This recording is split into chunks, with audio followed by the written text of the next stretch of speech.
The wife's in a terrible mood. It's because I forgot her birthday, which, yeah, was a mistake.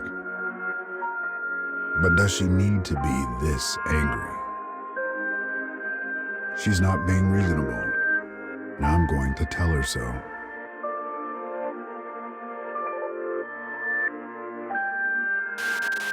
Uh-oh. The moment I open my mouth, she launches into a rant about all of her woes.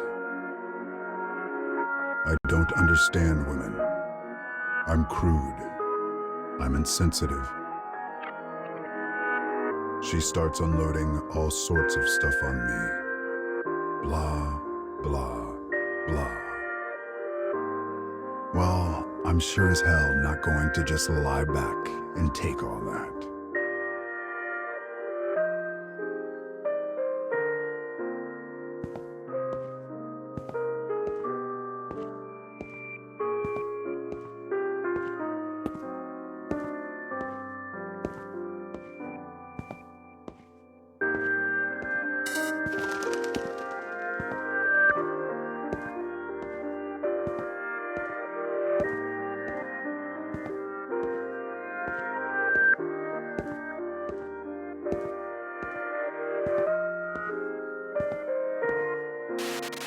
You know, this is what I hate about you, I snarl. You're always bringing up these stupid, unrelated issues. The moment the words leave my mouth, I know I've gone too far. One look at her face is all I need to realize that.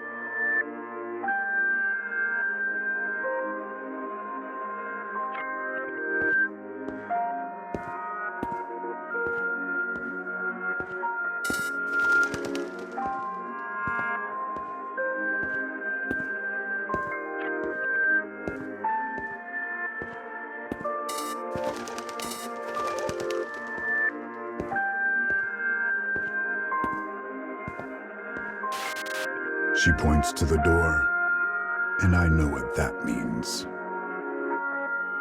And while part of me is annoyed as hell at all of this, I decide to get out while the getting's good.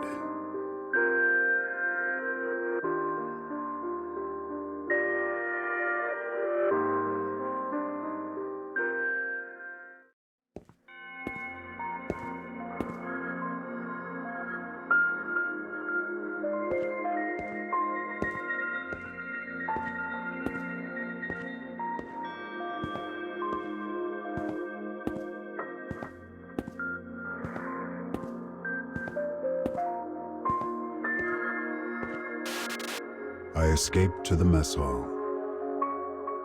My friends come up to me and ask what's the matter. Guess I look a little pale. But when I tell them I had just had a blow up with the wife, their concern dissolves into peals of laughter.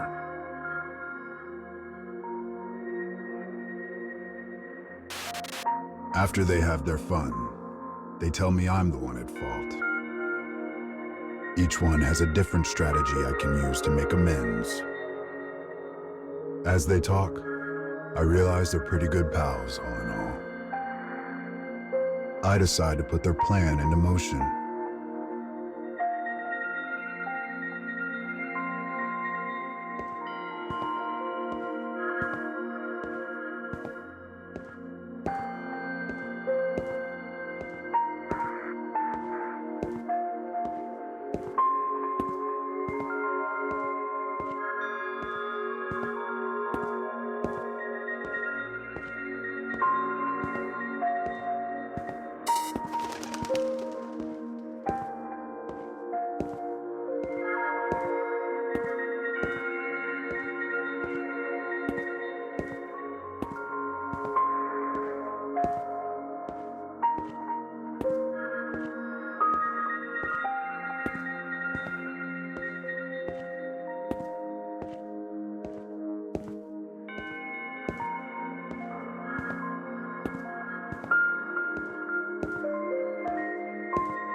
I return to the room and pick my wife up off her feet. She seems perplexed, but intrigued, which is good. I then start spinning her around the room in a dance, showing off my strength as well as my moves.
But of course, I take it too far.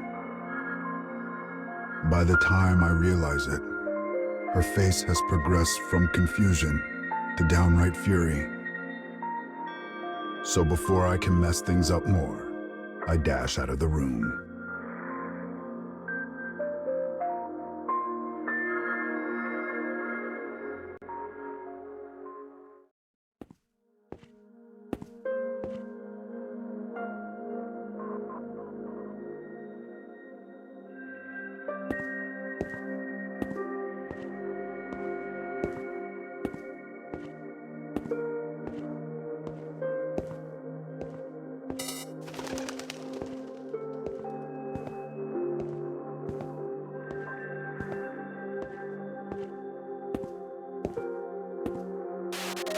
As I think about what to do, the unit commander appears.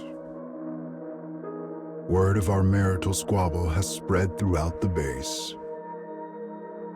He warns me it will be a hindrance to our operations.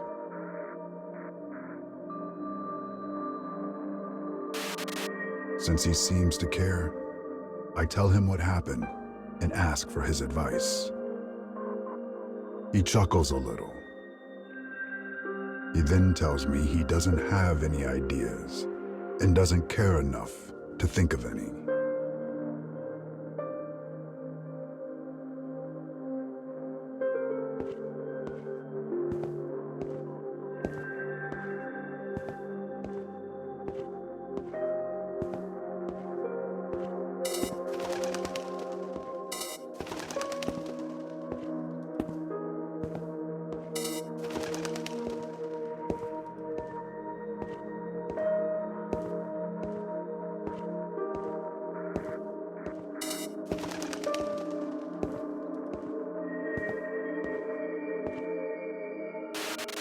But then he gives me a piece of paper, something people apparently used long ago in order to make amends.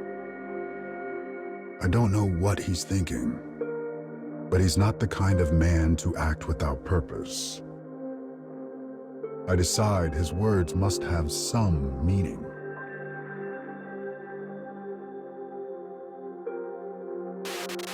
Apparently, paper is a relic of the past used for writing. That's when it comes to me. Since I usually say too much, I'll write a letter to my wife instead.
but I'm not sure what usually goes into a letter.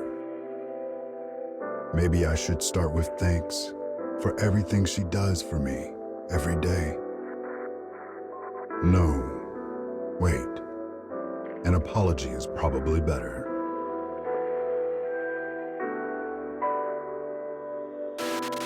I write letter after letter as I think of my wife.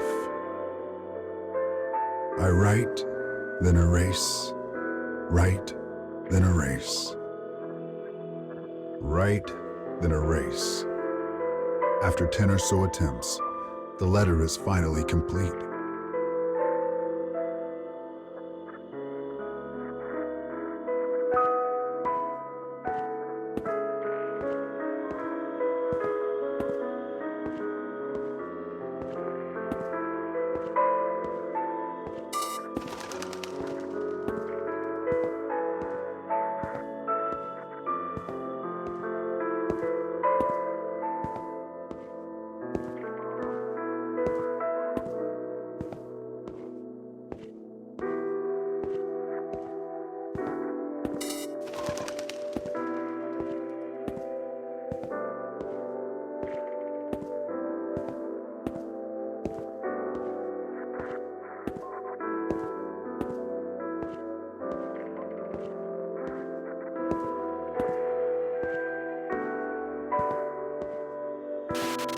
I go home and hand it to my wife, whose eyes go wide. This could just be because a letter is so unfamiliar, but more likely it's because I'm genuinely apologizing.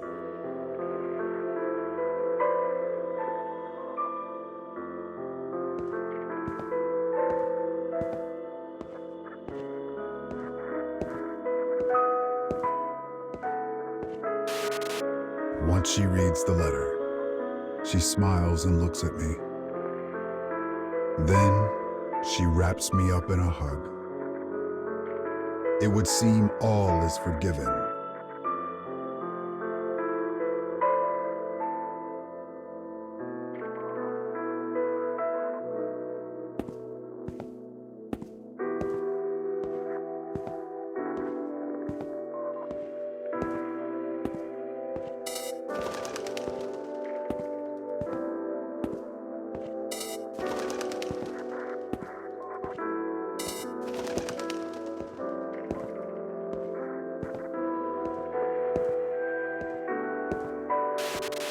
My messy writing on the crumpled paper was simple.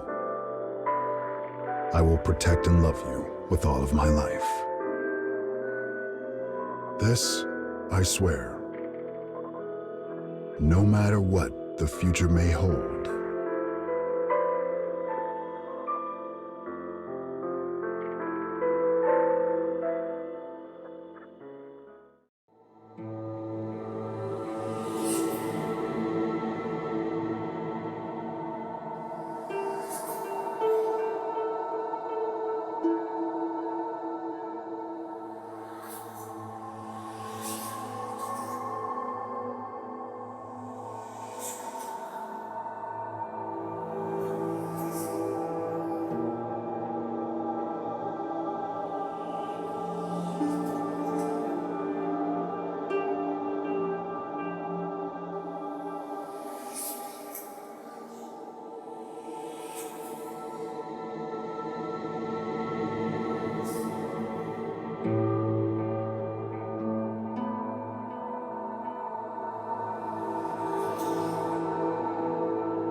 Weary of fighting, a husband wanders a blighted landscape with his wife at his side.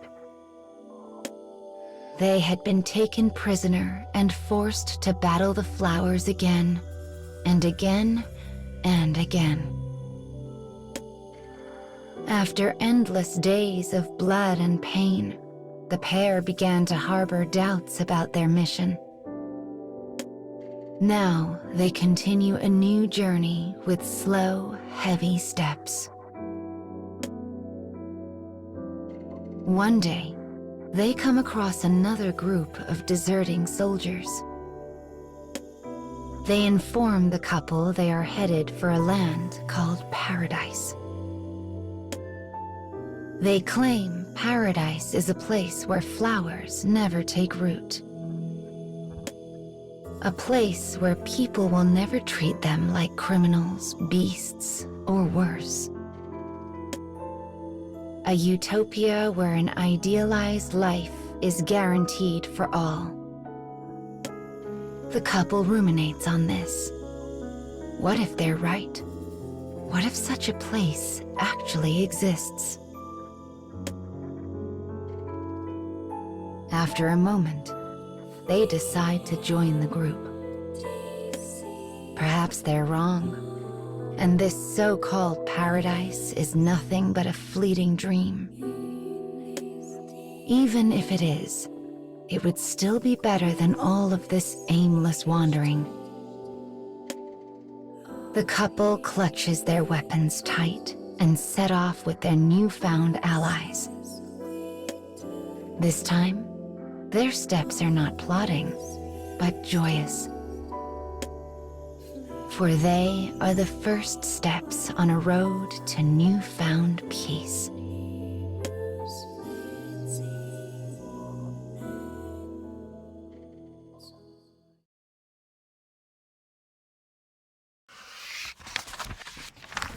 The couple, now joined with a band of deserting soldiers, continues along the difficult path to Paradise. Along with their newfound allies, they again take up arms against the menace of the flowers. Today, they intend to collapse a building and take out the entire bouquet in a single strike. The husband came up with the idea. And as its owner, he volunteers to risk his life by drawing the flowers' attention. While they are distracted, the rest of the group uses the opportunity to bring down the building. The flowers are caught unaware and crushed. The group is filled with almost impossible joy. They praise the husband's cleverness. They applaud his bravery. Their raucous cheers are filled with something very new and strange: hope. After countless battles, a powerful solidarity forms between the husband and his new companions. The idea of reaching paradise actually seems possible when he is with them. But his wife has been injured in a recent fight, and he is forced to support her as they walk. Neither of them know when the flowers will next appear, and this concerns them greatly. "If only we knew," says the husband.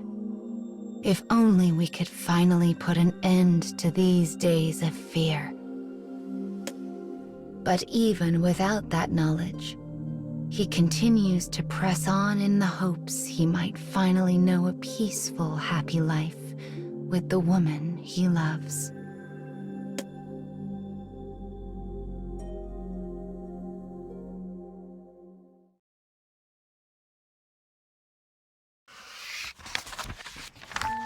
The couple continue the search for paradise with the rest of the deserters. One day, they come across a shelter that fits the description. With wary smiles, they approach the shelter doors. But when they draw close, a siren begins to blare. It is quickly joined by a clipped voice over an intercom that utters 6 heartbreaking words. This shelter can accept only 2. Time passes. This agonizing moment lasts for what seems an eternity. Finally, a member of the group snaps and plunges his dagger into the heart of a companion. He begins to babble and scream as blood spurts across his face. Me, I am chosen. I will be first to enter paradise. At his words, the group turns on each other, and a merciless slaughter begins. Voices filled with bloodlust. Voices filled with pain. The alarm continues to rage, adding its throaty roar to the symphony of anguish and despair. The husband and wife take weapons in hand and assume battle positions. It is all so they might live together. It is all so they might survive.